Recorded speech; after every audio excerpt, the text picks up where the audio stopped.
Melati putih harum baunya. Demikian yang dapat kami sampaikan hari ini.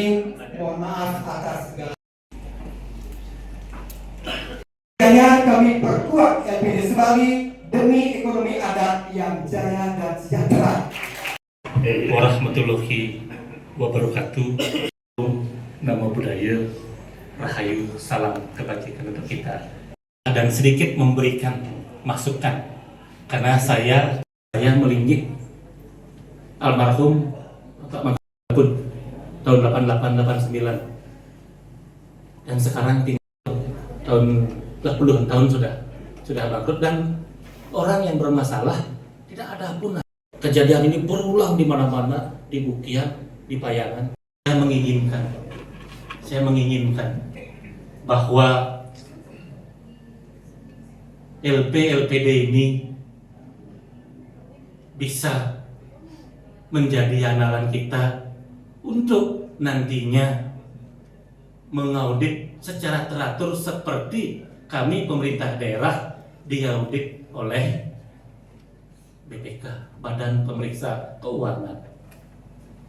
Dan nantinya setelah berjalan, tugas biaya operasional ini saya hitung 3 tahun yang lalu, saya hanya butuh 27 orang karena ada 270 LPD di Gianyar.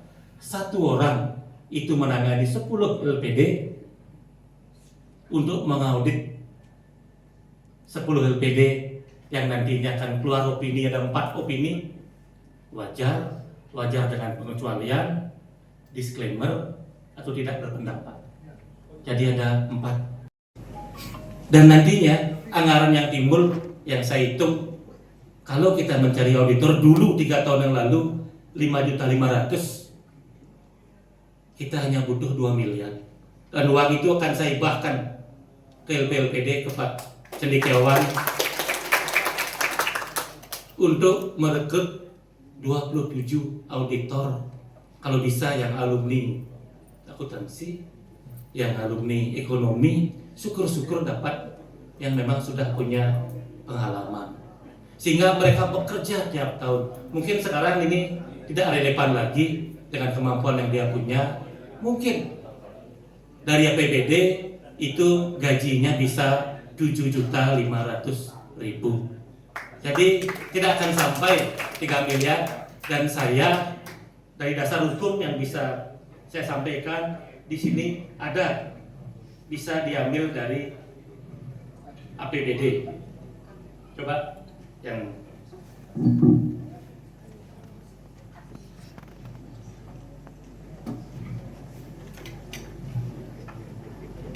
saya mungkin tinggal dilium bisa, saya kurang setuju karena ini kebanggaan kita. Kan setelah dibanding Pak almarhum mantan gubernur dulu, bagaimana caranya kita jujur, kita tidak memiliki akses keuangan rakyat yang paling dekat, paling terpercaya hanya ada itu yang harus kita pertahankan. Namun dengan tentu bagaimana kita bertanggung jawab menjaga uang daripada masyarakat itu sendiri. Karena tidak ada bedanya uang dikumpulkan, dibagi-bagi oleh orang tertentu seperti bank-bank zaman-zaman kuno, setelah itu dibawa lari dan kita tidak bisa lagi mencari kemana. Itu tidak beda, ada bedanya dengan merampok daripada uang rakyat. Tentu LPD, karena ini pertaruhan citra kita, pertaruhan daripada desa adat yang kita banggakan, kita wajib harus berani kita tampil profesional. Karena LPD sekarang sudah digital, LPD sudah bisa digunakan oleh anak-anak muda, sudah bisa e-banking. Saya kebetulan dari pemerintah Kabupaten Gianyar ada Bank Daerah Gianyar. Bank Daerah Gianyar pun saya lindungi. Ada perangkat daerah, uang-uang desa yang saya keluarkan saya melalui Bank Daerah Gianyar. Dan di beasiswa mereka punya rekening Bank Daerah Gianyar. Tentunya LPD pun kita harus lindungi dari sisi regulasinya, lindungi dari akses pengelolaan uang APBD. Jadi siapa yang sudah punya kemampuan nanti bisa menyampaikan kesanggupannya. Minimal 1 kecamatan, Pak, dari Ubud, LPD Padang Tegal, contoh, LPD Ubud, contoh, kami sanggup untuk melayani, silakan. Bahkan tadi bisik-bisik senior saya yang saya hormati, Pak DPD Pak Laidama Winanto Jaya, menyampaikan sekarang likuiditas daripada LPD kita cukup tinggi dan sulit menyalurkan dalam tanda kutip yang sehat, sulit menyalurkan. Sementara BPD kita masih membutuhkan yang namanya suntikan modal. Bahkan banyak daerah yang minus, yang punya saham yang mungkin cukup signifikan hanya Provinsi Badung dan Pasar Gianyar yang di atas 200 miliar. Di bawah itu mungkin belum menyentuh 100 miliar. Dan nanti kalau memungkinkan, saya baru terpikirkan tadi, benar ya, kalau kita benar melindungi masyarakat, kita kasih kuota dan saham digunakan dalam suatu saat sampai ke maksimal misalnya 2 triliun. Sekarang aja kalau tidak salah dividen kita di BPD mungkin tembus 27%. Tembus 27%. Bayangkan punya uang 100 miliar saja, 27 miliar, di mana ada keuntungan seperti itu? Tidak ada. Tidak ada.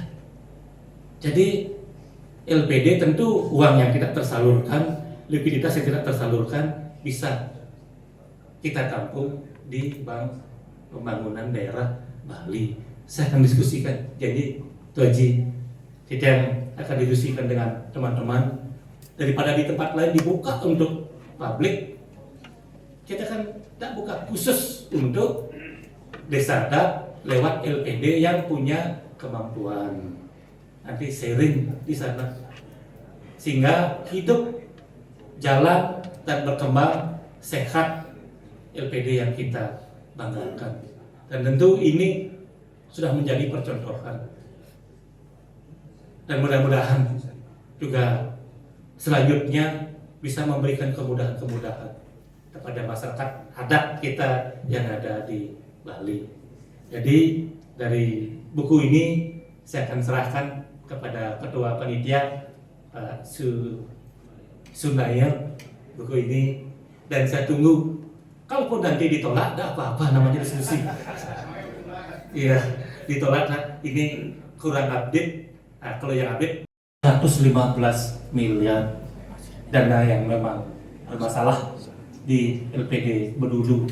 Jadi saya tidak ingin mengulang, karena LPD yang berhasil tidak hanya mereka harus lahir dari desa adat yang besar, jumlah Tramo yang banyak. Tentu di sana ada inovasi, ada IT, ada program. Namun program tidak boleh kebablasan. Program tidak boleh kebablasan. Misalnya program untuk membiayai Ngaben, gini-gini, ternyata tidak menguntungkan dari LPD, janganlah. Program-program yang memang tidak bisa dilaksanakan dengan baik, itu mesti dikaji. Dan semua program mestinya LPD itu ada verifikasinya. Diverifikasi program-program itu oleh Pak Cendekiawan misalnya yang sudah sukses, oleh tim ini program kira-kira layak enggak untuk jalan. Tapi kalau IT wajib dan hal-hal lainnya. Jadi itu harapan saya. Pertama, mari kita jaga LPD kita dulu. Kita lindungi pegawainya. Dan juga kita buat aturan yang jelas. Pegawai pensiun, ada pegawai pensiunnya di sini di LPD. Ya, pensiunnya berapa, kita jamin juga pensiunnya dan yang lain-lainnya. Jadi itu pertama, lagi sekali terima kasih atas undangannya, dan tentu saya berharap sekali hasil diskusi ini di Januari mungkin di atas tanggal 15, karena saya ada Rakernas tanggal 15 sampai 15, ada HUT juga partai. Kalau sudah bisa menjadi kesimpulan, kalau berkenan saya mengundang peserta diskusi ini lewat perwakilannya Pak Dire untuk kita bahas hasil diskusi ini, kita bahas, kita praktekkan, kita mulai jalankan. Jangan diskusi terus hanya menjadi diskusi saja, kayak pemerintahan aja diskusi biar habis uang mungkin Ya, visual.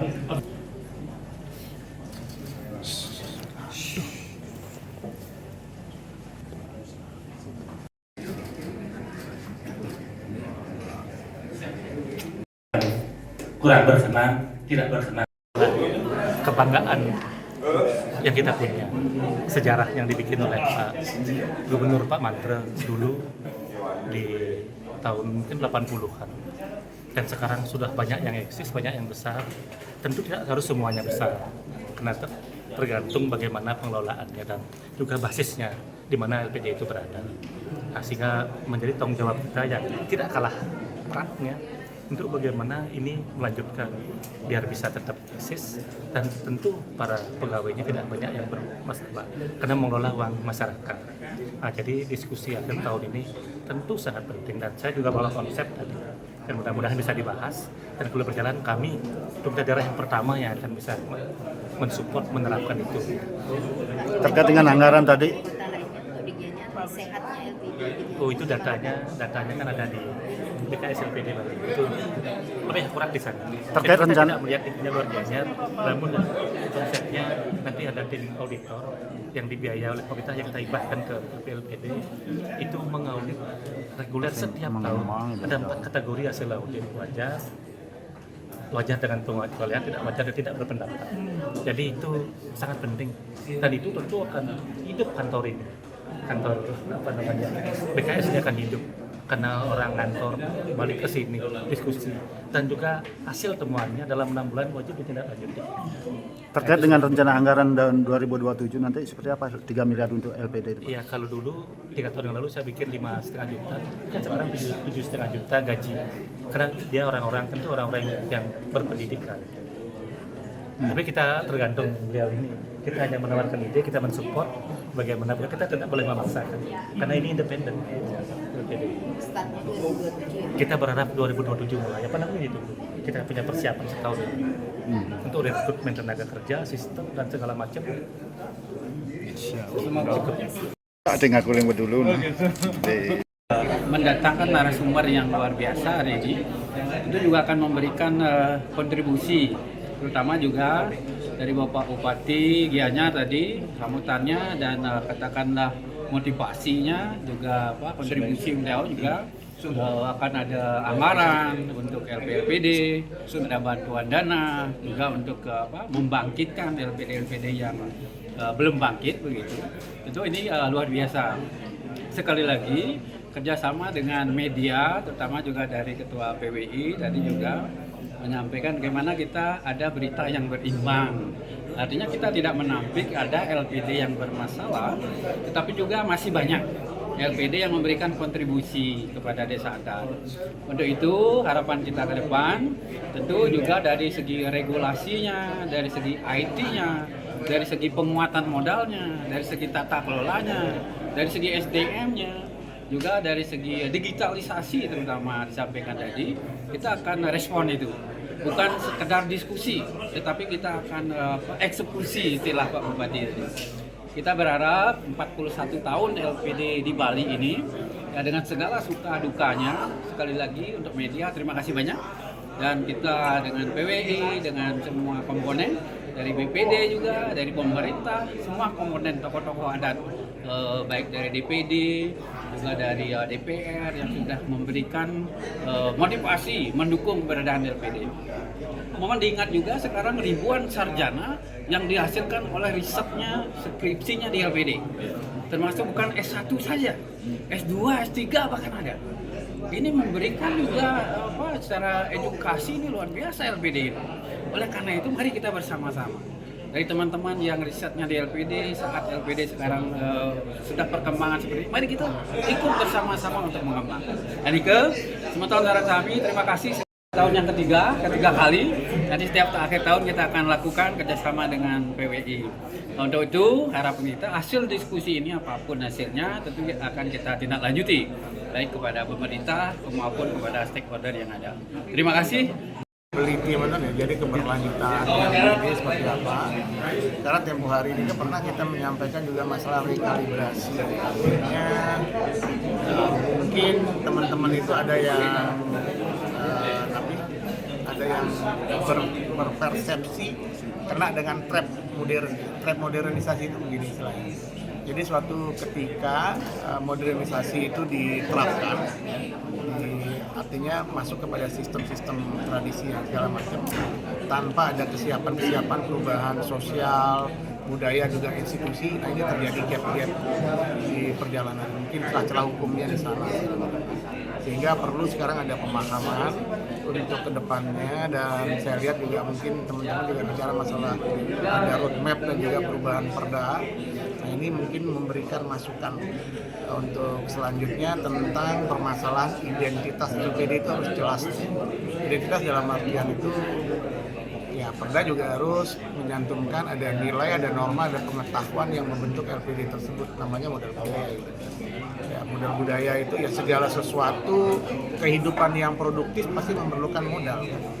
Sehingga konsep dasar modal kita frame dalam modal budaya. Yang kedua, konsep sustainability berkelanjutan, yaitu ada dimensi ekosistem, ada dimensi ekonomi, misalnya ada dimensi sosial religius, karena kan sosial religius ya.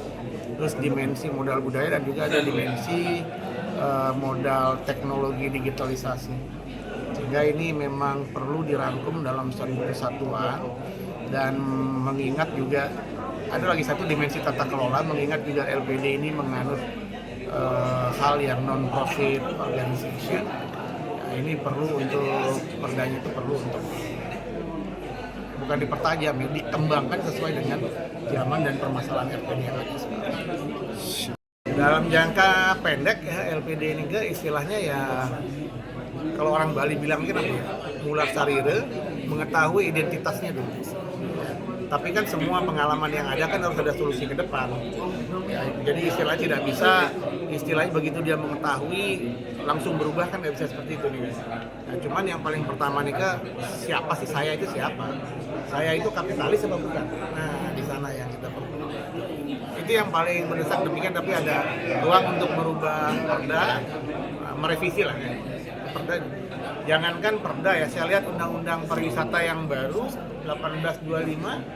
Jadi ada transformasi, kebetulan dia juga di pariwisata, ada transformasi dari industri ke ekosistem itu dan yang kedua adalah fokus kepada manusianya dan budayanya.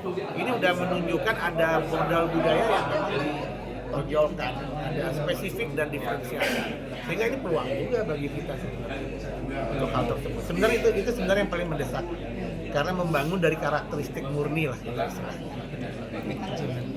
Masalah tinggi dan tidak tinggi itu jangan kita terpengaruh dengan tren jebakan modernisasi. Kan kalau modernisasi semuanya harus rendah segala macam, dia explore segala macam ya. Kalau kita lihat jam umpama itu, kita pakai jam-jam biasa aja juga bisa lihat jam kan. Tapi ada orang yang memakai jam harus yang bermerek, berkelas. Umpama apa seperti Rolex, seperti yang mahal. Tapi kok Rolex itu bisa juga istilahnya apa namanya dia laku dan segala macam dan punya pasar yang khusus. Jadi ada sesuatu yang berbeda. Yang berbeda itu adalah bagaimana kita menyampaikan emotional marketing. Bukan marketing, emotional marketing. Contoh, kita mahal karena yadnya yang akan kita selenggarakan, kita akan bantu selesaikan di desa. Umpama begitu, umpama. Ya, umpama, aduh niki sanggah jangan jadi ke tapi merenovasi segala macam tanpa jaminan. Umpama kan seperti itu karena sudah sanggah. Ya kalau di bank-bank kapitalis nggak bisa minjem. Tapi kan harus ada emotional marketing ya. Emotional marketing adalah marketing yang menggunakan ya rasa juga di sana dan kepercayaan, trust. Kemungkinan ngaben bisa dibiayai kan gitu. Kalau itu udah banyak gitu. Ngaben, betata. Artinya benefitnya bisa dirasakan langsung. Jadi LPD itu bukan profit oriented, tapi benefit. Jadi ada asas mengutamakan azas manfaat keberuntungan, ada public value di sana, bukan apa namanya, bukan manajerial murni dia di sana.